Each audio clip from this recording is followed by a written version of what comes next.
gaan maar aan, vertel die storie. Ja, ons was op die, ek het nou van voor begin. Ons was op die strand ergens, daar naby hulle huis. En hulle was in die see, hulle is in die Dis nou in Australië. In Australië, hulle het saam met Gerard geswem. Roger en Michelle. Roger en Michelle, en ek sit toe op die gras en in die boom is daar toe 'n wit kokketiel. En toe hulle uit die water uit kom, toe sê ek, Roger, kyk, daar's 'n wit kokketiel in die boom. Hy sê vir my, dis nie 'n kokketiel nie, dis 'n cockatoo.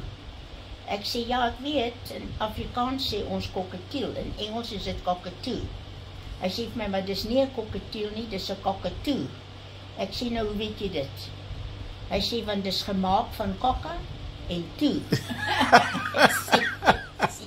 Ek sê, en wat beteken dit? Hy sê, dit beteken kokka en toe. Hy sê, dit is cockatoo. En sy hele houding is, en moenie met my stry nie, ek weet waarvan ek praat. Hy sê, dis kokka en dis toe. So dis 'n cockatoo. Hoe oud was hy toe? Ek dink hy was so 4 jaar oud. Ja. Dit is om en by 4 jaar oud. Vreeslike, Nou is hy al 13.